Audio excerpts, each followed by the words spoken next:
고금님, 지혜님, 자, 현정님,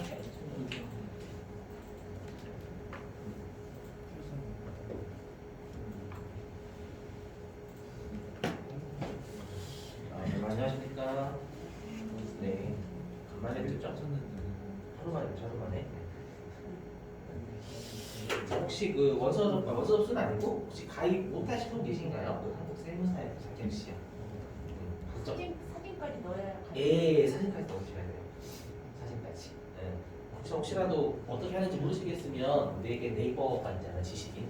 그죠? 거기에 그림판에서 어떻게 이렇게 사진 자르는 방법 검색하셔서 하시면 돼요. 여러분들. 아니면은 핸드폰으로 여러분이 배경 조건을 가끔씩 학원에서 그 사진 찍는 분들이 없어가지고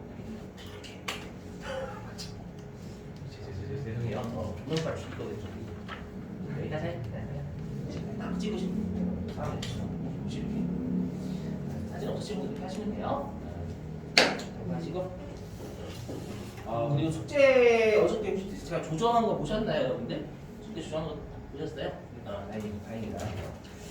자, 그러면 그 중에서 여러분들이 좀 어려우신 게 뭐죠? 질문이 지금 27페이지, 28페이지부터 했죠, 여러분들? 네, 물론 유형자산 28페이지부터 네, 마지막 페이지, 물론 마지막 페이지까지였죠. 그렇죠? 어려우신 거 있으셨나요?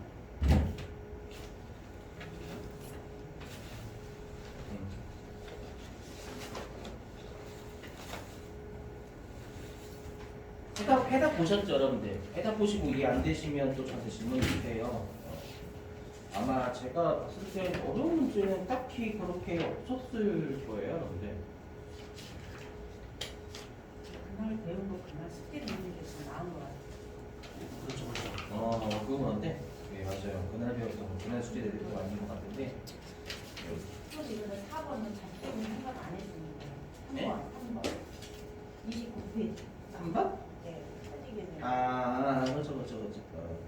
시제품 매각 얘기를 해주시고 어려우신 거 크게 없으셨죠, 여러분들? 말씀해 주셔야 돼요. 그럼 제가 안 풀고 지나가니까. 잡식은 빼줘야 되는 거예요? 네, 그렇죠. 그 29페이지 3번은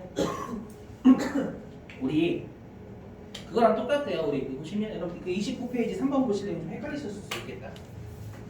29페이지 3번 보시면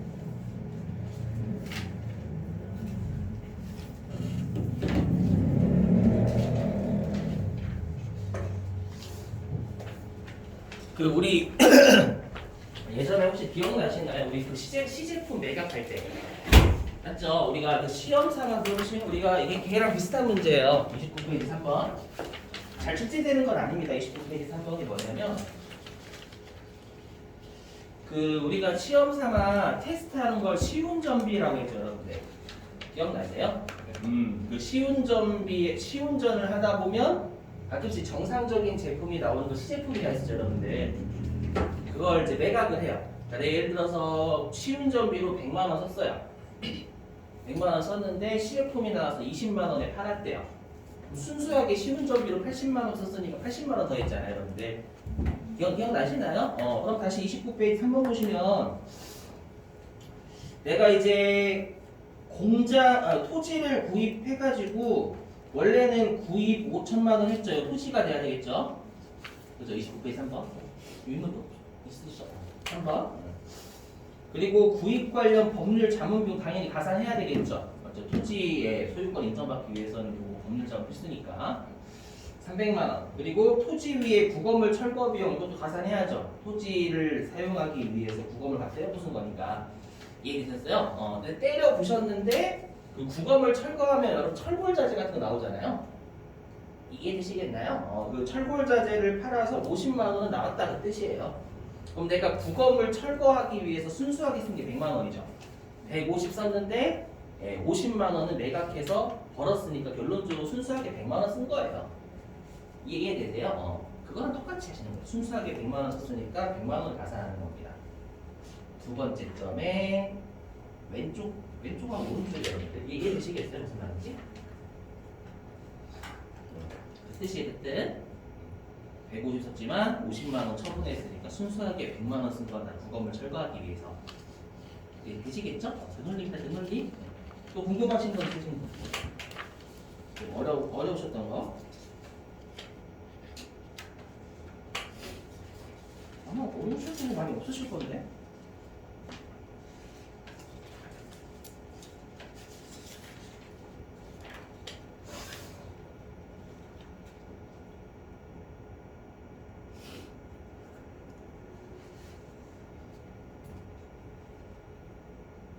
아마 거의 없으셨을 거예요, 여러분들. 제가 없을 거예요라고 주문을 거는 건가요, 여러분들? 아니죠? 중복되는 내용이 좀 많을 거예요, 여러분들. 그래서 유형자산 쪽은 여러분들 시험에 잘 나오는 애들이 다 정해져 있습니다. 보시면은 그거 가지고 검토하시면 되고, 오늘은 부채자본 수익비용 나머지 파트 나눠드릴 거예요. 끝나고. 자, 이제 보시죠. 중요한 동네 오늘 좀 어저께 사전에 말씀드렸지만 오늘 좀 어렵다라고 했죠, 여러분들.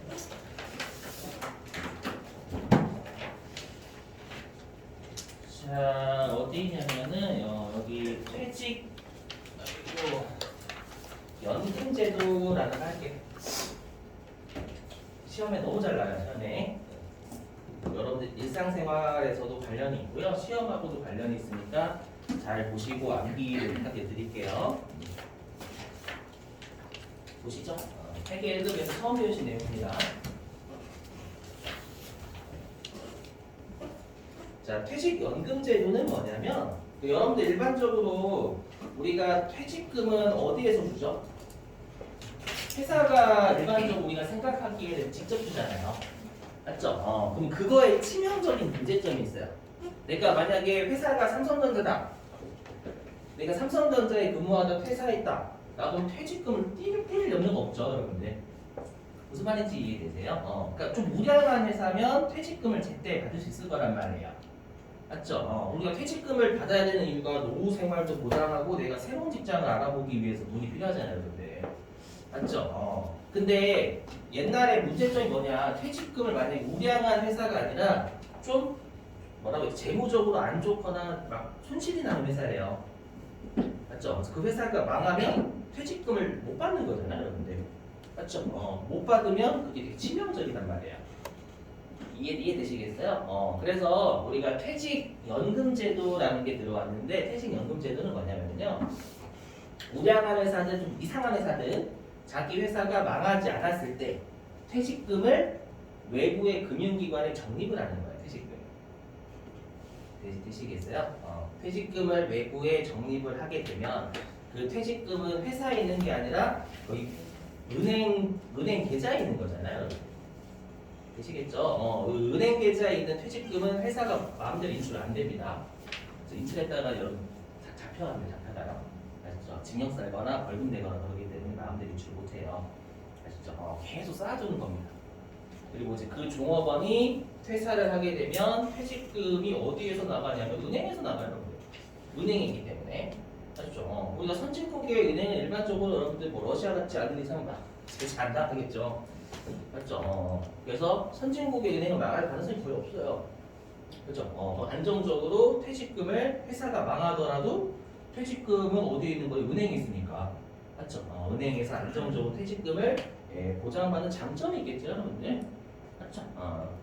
그래서 요거는 여러분들 퇴직연금제도는요, 말 그대로 요거예요. 여기 보시면 퇴직금 있죠? 퇴직금에는 퇴직금이죠, 여러분들. 퇴직금을 외부 기관에 예금으로 적립을 하는 거예요. 적립하고 퇴사하게 되면 외부 기관에서 퇴직금을 주는 제도입니다, 여러분들. 여기가 되시겠죠? 자, 근데 여러분들 이제 외우실 게 뭐냐면 얘가 아니라요. 뭐냐면 요 퇴직연금 제도가 두 가지가 있어요. 이 두 가지를 여러분들 차이점을 정확하게 이해를 하셔야 암기가 돼요. 여러분들 정확하게 이해를 하셔야. 해보죠. 자, 일단 첫 번째가 확정급여요. 확정급여요. 자, 먼저 해보죠. 보시면 자, 회사가 추정을 한대요. 임직원들이 혹시라도 퇴사를 한다면 지금 얼마를 줘야 될 것 같을까? 그게 어저께 우리가 퇴직급여 추계 얘기를 했었죠, 여러분들. 기억나시나요? 그죠? 그래서 임직원이 퇴사할 때 회사가 얼마의 퇴직금이 나갈 것으로 예상해 보니까 100원의 퇴직금이 예상이 되더래요. 100원. 자, 근데 여기 보시면 우리가 퇴직연금 제도는 은행에다 맡기는 건 똑같습니다. 퇴직연금 제도가 두 가지가 있거든요. 근데 그 두 개의 차이점은 누구 퇴직금 계좌에 법인이 회사가 퇴직금을 납입을 하냐는 차이예요. 자, 여기 보시면 확정급여형 같은 경우에는 회사가 금융기관에 퇴직금을 맡기는데 법인 계좌에 넣어요. 법인의 퇴직금 전용 계좌에 넣습니다. 외워두셔야 돼요, 여러분들. 법인의 퇴직금 전용 계좌에 넣고요. 법인의 퇴직금 전용 계좌에 넣으면 종업원한테 퇴직금을 준 거예요, 안 준 거예요? 안 준 거죠. 왜냐면 종업원 계좌에 쏴줘야 종업원한테 준 거죠, 여러분들.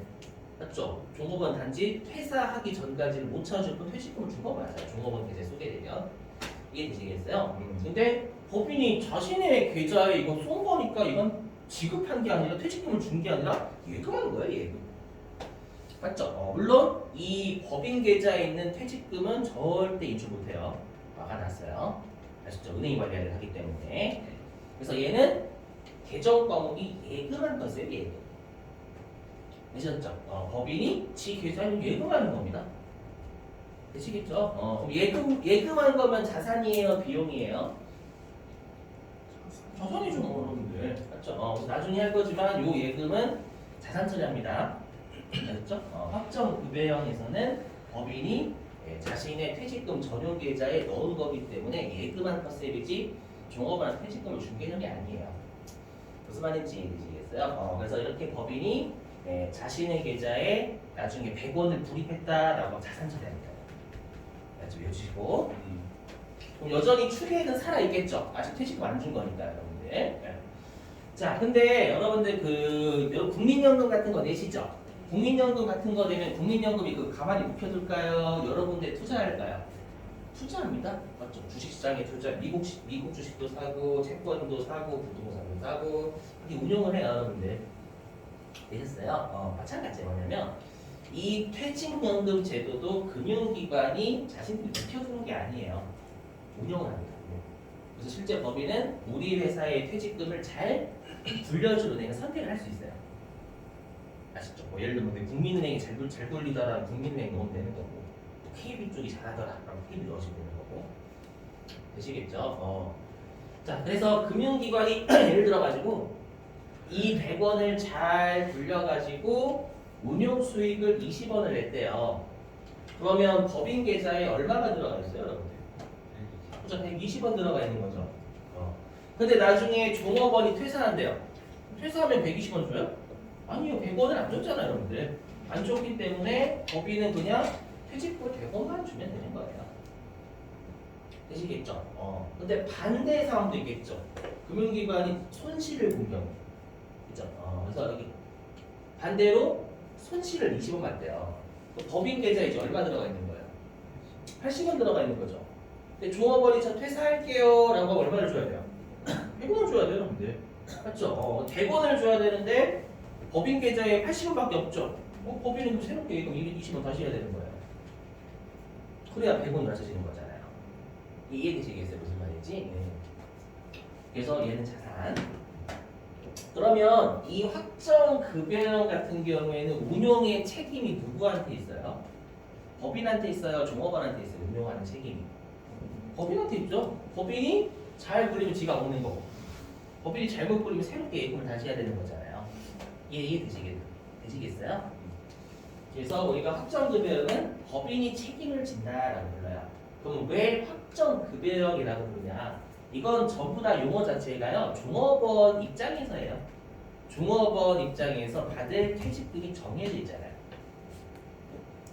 있었죠? 근데 조심하시고 우리는 종업원 입장에서 분개해요. 회사 입장에서 분개해요. 그렇죠? 회사 입장에서 분개하잖아요. 그죠? 나중에 지금이야 여러분들이 기억하시겠지만 한 3, 4일 지나면 까먹어요. 실제로 제가 많이 봤어요. 학점 이렇게 생각하시면 돼요.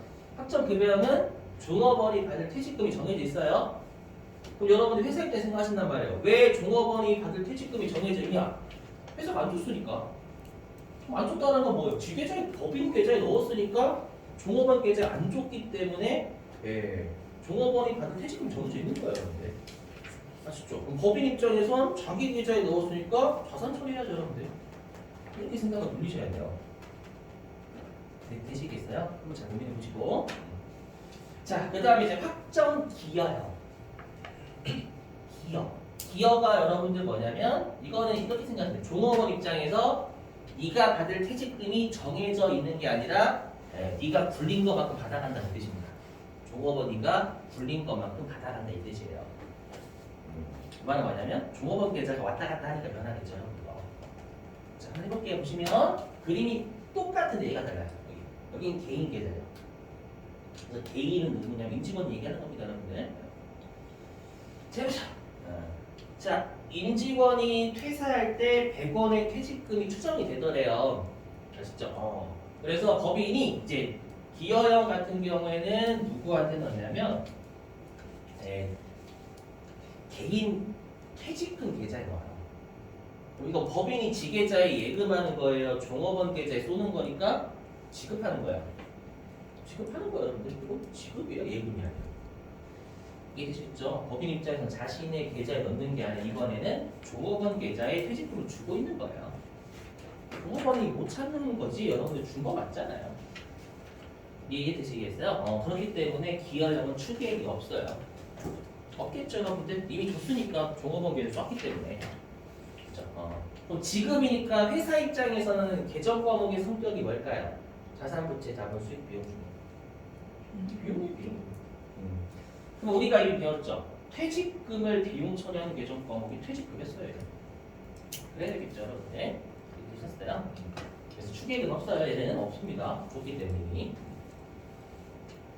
자, 그럼 똑같이. 자, 금융기관이 잘 굴려서 20원의 수익을 냈대요. 그럼 이번에는 법인 계좌에 120원 있는 게 아니라 개인 계좌에 120원 있는 거잖아요. 맞죠? 종업원은 나간다라고 하면 자신의 퇴직금 전용 계좌에 120원 있거든요.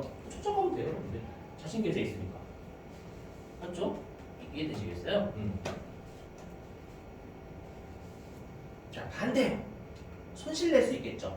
그럼 개인 계좌에는 100원에서 20원 손해봤으니까 80원밖에 없어요. 그럼 그 80원을 퇴사할 때 자기 계좌에 있으니까 80원밖에 못 받아가는 거예요. 그렇죠? 그러니까 요 책임은 여러분 개인한테 있는 거죠. 기여형 같은 경우에는. 되시겠어요? 생각을 이렇게 하셔야죠. 그러니까 기여형은 종업원이 받을 퇴직금이 왔다 갔다 하는 기여한 것만큼 받아가라. 되셨어요? 기여한 것만큼은 받아가라라는 건 종업원 계좌가 왔다 갔다 하기 때문에 그래요. 그럼 법인 입장에서 종업원 계좌에 지급을 한 거죠. 저렇게 생각을 돌리실 수 있으셔야 돼요. 되시겠죠? 자, 일단 설명했고요. 지금은 그림으로 일단 이해를 하셔야 분계가 이해가 돼요. 시험에 분계를 내지 그림을 내진 않아요, 여러분들 시험에. 자, 이제 분계 끊어볼게요. 분계 넘어가 볼게요, 여러분들. 분계. 자, 일단 운용 책임을 기여형은 방금 종업원 개인이 졌었죠, 여러분들. 그죠? 그리고 확정 급여는 아까 회사가 줬고요. 자, 그럼 금융기관의 불입시 아까 100원 낸 거 있었잖아요. 그럼 우리 아까 기여형 같은 경우에는 종업원 계좌에 퇴직금 주고 있는 거죠, 회사가. 맞죠? 계정 과목은 여기 차변에 퇴직급여 써요. 비용. 퇴직금 비용 처리하는 계정 과목 되시겠어요? 자, 근데 이제 확정급여형 같은 경우에는 아까 회사의 퇴직금 전용 계좌에 예금하는 거였지 비용이 아니었죠, 여러분들. 그렇죠? 회사의 퇴직금 전용 계좌에 계정 과목이 있어야 될 거 아니에요. 그렇죠? 그걸 뭐라고 하냐면 여기 퇴직연금을 운용하기 위한 자산이다 라고 해서 퇴직연금 자산이라고 해요. 이게 회사의 퇴직금 전용 계좌의 계정 과목이에요. 되시겠나요? 여기 해야 되겠죠. 이거 가끔 헷갈려요. 진짜. 기어형, 기어형. 주의하시고. 얘는 좀 풀어볼까요? 워낙 많이 나와가지고 출제 진짜 많이 해요. 자, 그 다음에 운용수익 발생 시 여기서부터는 좀 잘 낼 수가 없습니다. 왜 그런지 설명할게요. 자, 운용수익이 발생하면 기여형은 누가 가져가요? 아까 종업원이 가져가죠. 근데 우리는 회사의 분계예요. 그럼 종업원이 가져가면 회사는 분계할 게 없죠. 맞죠? 없어요. 그래서 시험에 내기가 좀 곤란해요. 비교를 해야 되니까. 자, 근데 확정 급여형은 운용수익이 발생이 되면 회사의 퇴직금 전용계좌 잔고가 늘었죠. 맞죠? 그럼 어떻게 하면 돼요? 차변에 회사의 퇴직금 전용계좌인 퇴직연금 운용자산 늘리고, 맞죠? 그리고 금융기관으로부터 받는 건 일반적으로 이자 상품으로 봐요. 그렇죠? 그래서 별도 언급이 없으면 대변에 이자 수익 이렇게 잡으시면 돼요. 되셨나요? 네. 오셔야 돼요, 여러분들 반드시. 자, 그 다음에 퇴직금을 지급했대요. 그럼 퇴직금을 지급하면 기여형은 종업원 계좌에서 빠져나가잖아요. 그렇죠? 법인할 필요가 없어요, 그건. 맞죠? 그래서 현실에서는 기여형 많이 써요, 법인. 귀찮아. 징계를 할 필요가 없잖아. 지금 할 때는 낼 때만 퇴직금을 처리하면 되고. 네, 근데 뭐 복잡해 보이죠? 자, 근데 이제 퇴직금 지급하면 급여형은 법인 계좌에서 나가기 때문에 퇴직을 해야 돼요.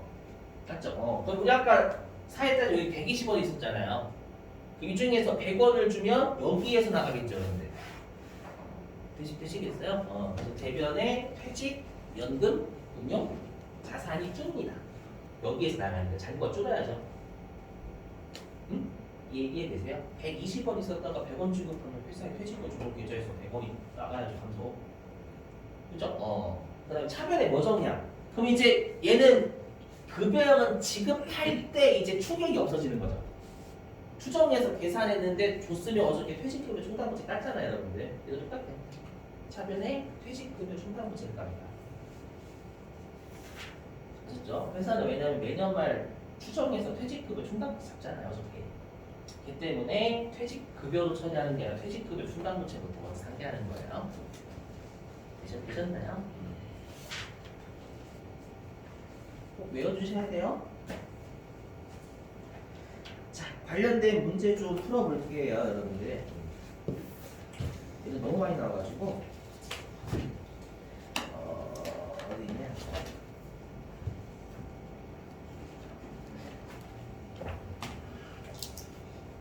여기 있네. 393페이지.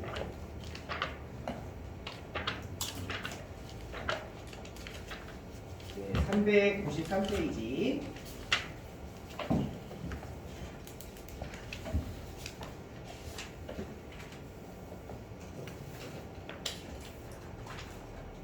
자, 393페이지에 맨 위에 5번 10월 30일 있죠? 여기 보이세요, 여러분들? 그 여러분들이 좀 한번 풀어주세요. 393페이지 5번 10월 30일자.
근데 여러분 5번 풀어보셨어요? 저희들이 빨리 얘기할 수 있는 건 뭐냐면 여기 첫 번째 줄이 기여형이 기여형. 그죠? 기여형. 기여형이니까 이거 퇴직급이죠, 대전 과목. 그죠? 근데 조심하실 건 그 두 번째 줄에 보시면 영업부문 직원, 제조부문 직원이니까 퇴직급여가 800번 대 700만 원. 이해되시겠죠, 여러분들? 네, 그다음에 500번 대 800만 원 쪼개시긴 하셔야 돼요. 나중에 실기 입력하실 때는. 되시겠죠? 네, 그 나누셔야 나중에 실기 입력하실 때 당연히. 비용은 본사 공장 구분해야 되잖아요. 그죠? 자, 그 다음에 361. 교재 361페이지.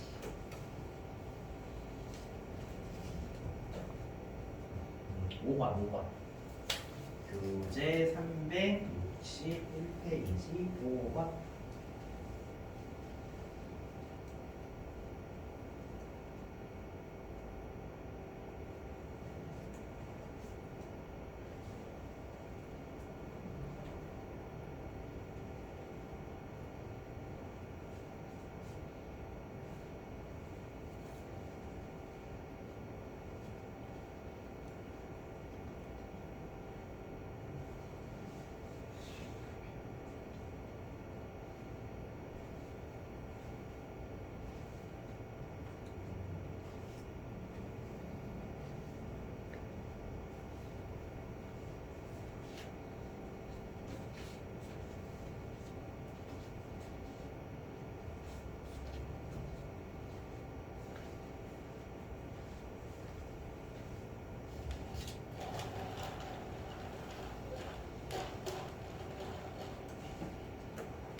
말로 좀 떠들게요. 말로. 자, 361페이지 5번에 그 확정 급여형 퇴직연금의 운용 수익 30만 원이 발생했다라는 건 일단 급여형이니까 법인 계좌에 잔고가 불어나겠죠, 여러분들. 맞죠? 차변에 퇴직연금 운용자산 30만 원 늘리시면 돼요. 이제 되셨죠? 또 대변에 이자 수익 잡으시면 됩니다. 30만 원. 네, 그렇게 해주면 돼요, 여러분들. 시험에 정말 많이 나와요. 아시죠? 그리고 대손해 되는데 이거 넘어가겠습니다. 이미 했었던 거.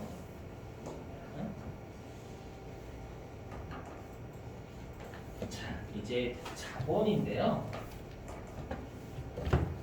여기가 좀 많이 복잡해지는데 이제 우리가 회계 2급에서는 자본 쉬웠죠, 여러분들. 거의 30초 컷이었죠. 30초 컷이다. 30초. 잠깐 너무 30분 컷. 맞죠? 30분 컷이었잖아요. 맞죠? 근데 법인의 자본은 좀 많아요. 맞죠? 개인의 자본하고 법인의 자본은 일단 조금이 다릅니다. 자, 일단은 이렇게 자본이 5개로 나뉘어있거든요. 받아들이셔야 돼요, 여러분들. 일단 회계 1급에서 자본 잘 해놓으시면 세무 1급까지 거저드십니다. 라고 말씀을 드려도 싫어하세요. 그래서 선생님들이 제일 싫어하는 게 자본 같아요. 여러분 이때 잘 주무시거든요. 나 신난다. 외우고 투성이에요. 자본이. 근데 여러분들 자본을 왜 외우셔야 되냐면 일단은 그거 버리세요. 자본이 회계가 법에 있는 규정을 따와서 그래요. 우리가 실제로 자본은 법인 있죠. 회사의 뭐 우리가 주식이라든지 이런 것들이 규정하는 걸 회계에서 하는 게 아니라 상법이라는 곳은 상법. 근데 자본을 하기 위해서 우리가 상법을 배우는 건 배보다 배꼽이 큰 거예요. 그래서 일단 자본을 잘 하시는 방법은 암기 필수. 왜냐면 계정 과목이 정말 처음 들어보는 계정으로 쏟아집니다. 일단 그게 첫 번째로 자본이 어려워요. 그래서 암기를 꼭 해주셔야 됩니다, 여러분들. 자, 보실게요. 자, 자본 시험에 잘 나와요. 왜냐면 어려워하는 걸 우리나라 시험 좋아하죠. 그렇죠? 우리나라는 좀 특이해, 그죠? 수강생들이 좋아하는 말들 잘 안 되고 어려워하는 말들 좀 몰라서 몰라요. 보시면 자, 여기는 쉬는 시간 좀 잘 갔습니다. 여러분 1시간도 넘지 않아요. 자본 받다 1시간 넘으면 죽거든요. 사람의 머리가. 그래서 자본 받다 하실 때는 여러분 5년이 늙으십니다. 빈동자를 여기 다 끄서 보여주시고 진짜 세무자 여러분들. 자, 우리가 자본이라는 건 자산 빼기 부채죠. 그죠? 그래서 그때 아마 자본의 같은 말을 이미 했었을 거예요. 기억나시나요? 자본의 같은 말? 뭐가 있었냐면 일단 여러분들 자산에서 부채를 빼면 순수하게 내 것만 남죠. 그래서 순자산이라고 부르고요. 그다음 우리가 부채는 남으로부터 조달한 거다라고 해가지고 타인자본이라고 부릅니다. 근데 자본은 엄밀히 이제 법인의 자본은 주주들한테 조달해야 돼요. 주주들한테. 그렇죠? 그래서 자기 자본, 내 것으로 조달했다라고 해서 자기 자본이라고 부릅니다. 시험 혹시라도 말 문제로 순자산, 자기 자본이라고 한다면 자본이라고 알고 계셔야 돼요. 알죠? 자, 그리고 이제 여러분들이 준비했어요. 보시면 이게 이제 법인의 자본인데 지금 하는 거 이렇게 되거든요. 어쩐지 갑자기 개인의 자본하고 완전 달라요. 해보죠. 여러분 보시면 자, 틀 잡고 외우셔야 돼요. 여기는 암기하시더라도 틀을 잡고 외우셔야 됩니다. 자본 계정법 진짜를 물어봐요. 아예 이론 문제예요. 이론 문제. 진짜를. 좀 이따가 제가 몇 문제 풀어볼 건데 진짜 잘 물어봐요. 계정 과목 보실게요. 자, 일단 우리가 자본, 우리 법인의 자본이죠. 법인의 자본. 법인의 자본은 그게 주주와의 거래에서 발생을 한 거냐, 아니면 주주와의 거래가 아닌 거에서 발생한 거냐로 나뉩니다. 이렇게 생각하면 됩니다. 들어보시면 일단 회사가 삼성전자가 처음에는 주주한테 투자를 받았겠죠, 여러분들. 맞죠? 근데 주주가 우리 회사의 소유주니까 내 거라고 할 수도 있어요, 여러분들. 이재용 부회장도 아닌데 그거 주주들 많은 주주들의 거예요. 단지 이재용 부회장이 몫이 좀 큰 거 뿐이지. 그죠? 그랬다가 이제 삼성전자가 휴대폰 팔아서 이익 내면 그 주주와의 거래가 아니잖아요, 여러분들. 맞죠? 근데 그 이익 본 건 회사에 분명히 남아 있거든요. 이게 되시겠어요? 자, 그래서 일단 주주와의 거래를 회계에서 뭐라고 하냐면 자본 거래라고 하고요. 주주와의 거래가 아닌 걸 우리가 손익거래다라고 해요. 그래서 여러분들이 알고 계신 손익은 뭐예요? 손실 또는 이익. 맞죠? 여러분들이 대부분 배우신 손실하고 이건 주주와의 거래 아니에요. 맞죠? 주주와의 거래는 다 외부와의 거래죠. 외부와의 거래. 내가 핸드폰을 팔았다, 건물 팔았다, 건물을 주주한테 파는 건 잘 없죠, 여러분들. 이해되시겠어요? 그래서 이렇게 두 개로 틀 잡으세요. 주주와의 거래냐, 주주와의 거래가 아니냐. 벌써부터 눈이 감기시는 게 보여요. 새벽까지 공부하지 말라니까.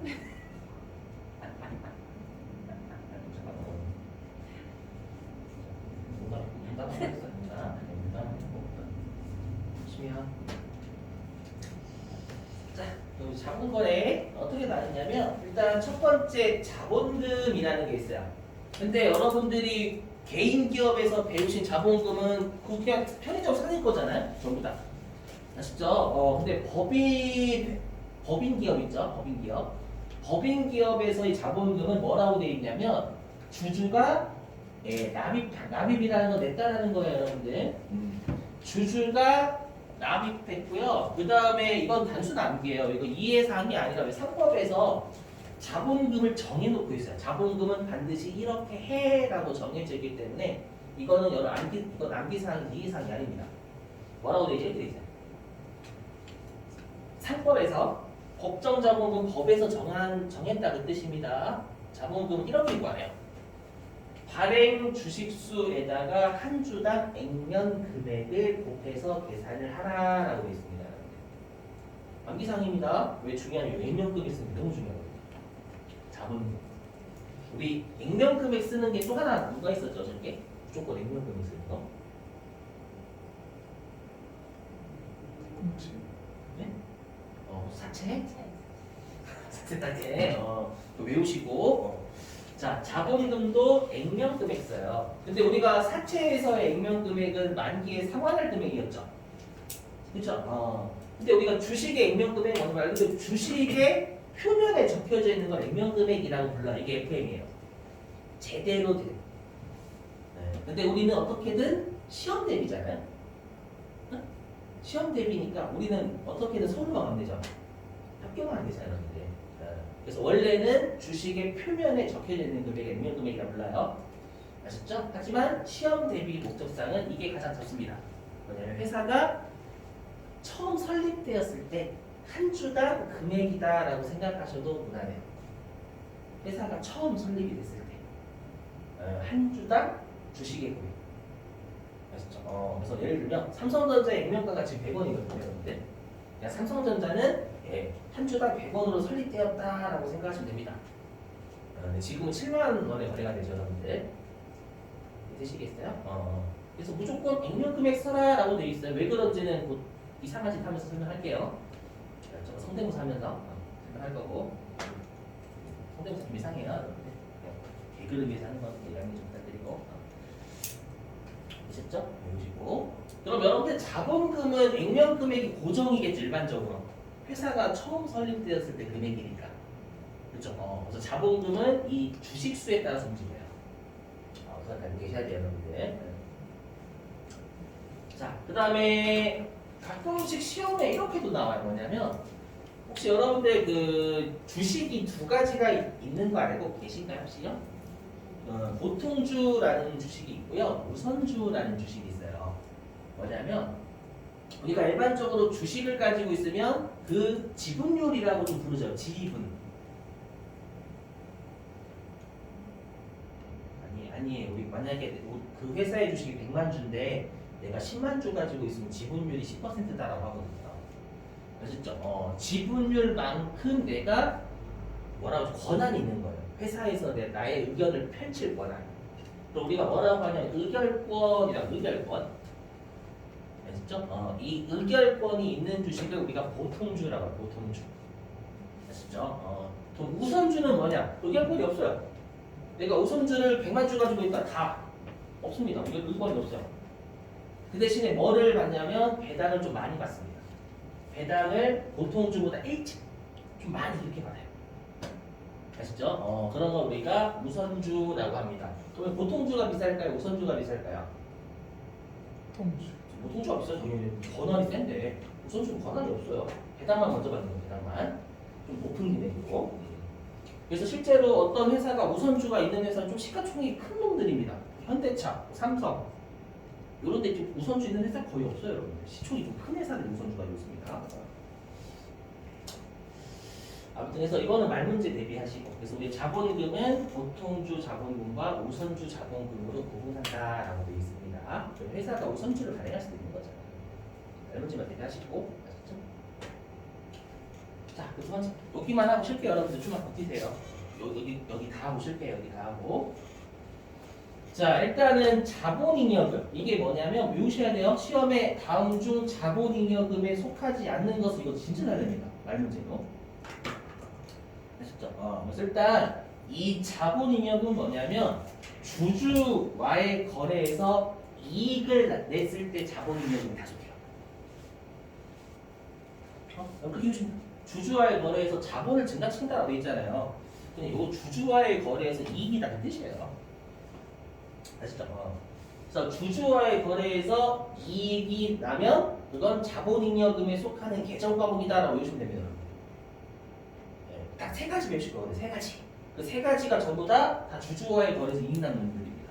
이렇게 틀 잡고 외우시는 거지 나올 때마다 얘는 자본잉여금 때문에 외우실 필요가 없어요.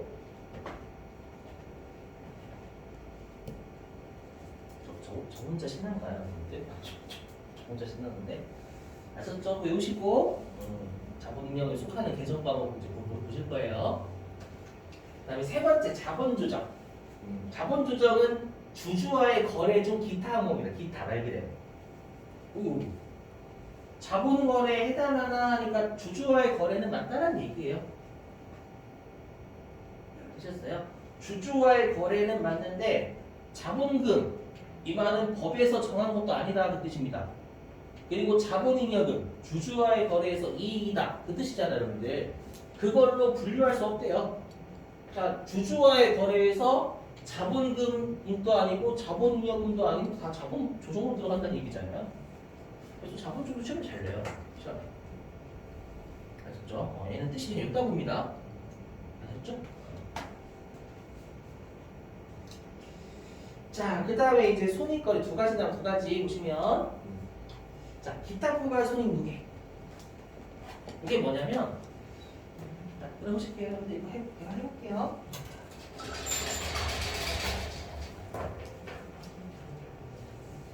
여러분 내일 우리 쉬잖아요. 공사 좀 해주면 안 돼요? 응? 예, 그러니까 일단은 쉬죠 우리. 그죠? 그럼 오늘 공사 좀 해주세요. 우리 공사. 공사는 꼭 그 물질 제가 항상 말씀 공사는 물질적인 공사가 아니에요. 정신적인 공사도 정신 여기 정신이 불쌍한 자. 정신이 이상한 게 아니에요. 지금 눈도 못 보시잖아요. 지금 얼마나 불쌍해. 그죠? 자 뭐냐 보시면 여러분들 우리가 당기 순이익 있죠. 당기 순이익은 말 그대로 그 연도만의 이익이에요. 왜냐하면 우리가 당기 순이익은 2월이 안 되죠, 여러분들. 2월이 안 돼요. 있었어요? 근데 당기 순이익은 우리가 실현된 거예요, 미실현된 거예요. 실현된 거라고. 맞죠? 실현된 그래서 손익이라고 하잖아요. 실현된. 얘는 실현된 손익이 그냥 이익이라고 할게 이익이니까. 되셨죠? 그럼 회사가 여러분들 배당을 뭘로 줘요? 이익 가지고 줘요. 이익 가지고. 맞죠? 회사가 배당을 이익 가지고 주거든요. 근데 만약에 삼성전자 예를 들면 삼성전자가 올해 만약에 손실을 10억 봤대 10억. 배당을 줄 수 있어야 못 줘요? 줘요. 왜 줄 수 있을까? 삼성은 여태까지 창고 안에 쌓아둔 게 많을 거 아니에요, 여러분들. 그럼 올해 여러분 3조 손해봤으면 없어요? 창고에 고간의 공식이? 있겠죠. 그 말은 뭐냐? 회사가 처음 설립될 때부터 지금까지의 이익이 쌓여지는 게 있을 거란 말이에요. 그럼 우리가 뭐라고 하냐면 이걸 이익잉여금이라고 해요.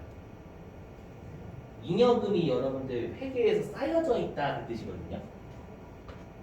그러니까 이 이익이 어떻게 생각하시면 되냐면 처음부터 해당 연도까지 있죠.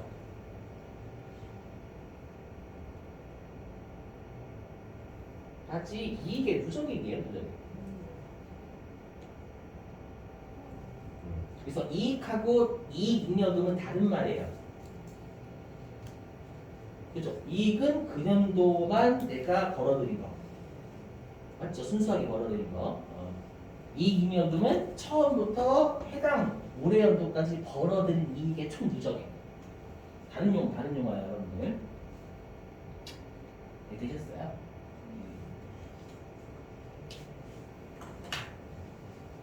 근데 반대로 우리가 실현되지 않은 것도 있었잖아요, 여러분들. 맞죠?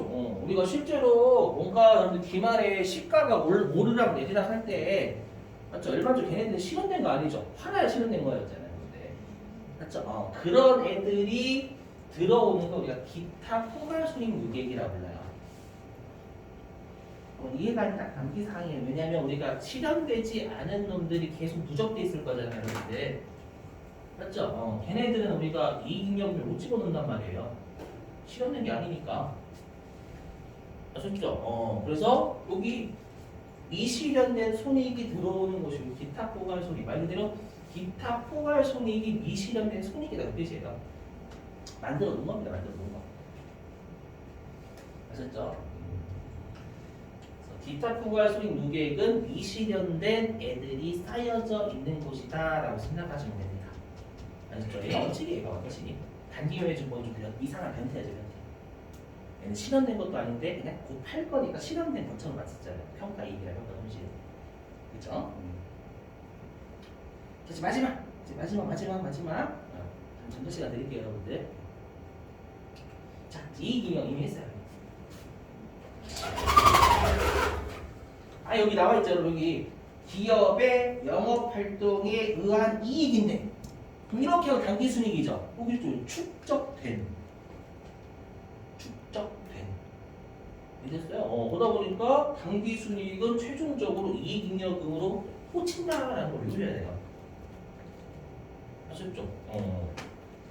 올해 연도에 곡식을 벌었으면 그게 창고 안에 딱 쌓이면 더 쌓이는 거잖아요, 여러분들. 이해되시겠어요? 그래서 이익잉여금은 축적된 이익이고 당기순이익 자체가 실현된 애니까 실현된 애는 최종적으로 이익잉여금에 꽂혀요. 그래서 얘를 실현된 손익이라고 부르는 거예요. 단기순이 여기로 최종으로 들어가는 겁니다. 올해 벌어들인 게 창고에 다시 들어오는 거죠, 여러분들. 되시겠어요? 이렇게? 자, 밑줄 좀 치고 여러분들 쉴게요. 자본은 처음 배우시니까.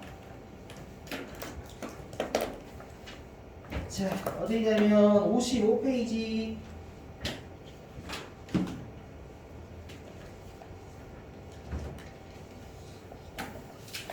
자, 55페이지입니다, 교재. 자, 거기 첫 번째 그 회색 박스 있죠, 위에.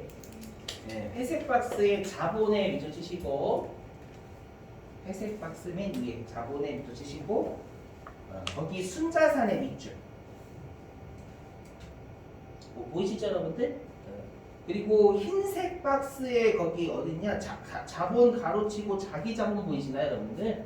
자기 자본에 밑줄 좀 치시고, 이게 자본의 같은 말이다라는 걸 좀 외워주셔야 돼요.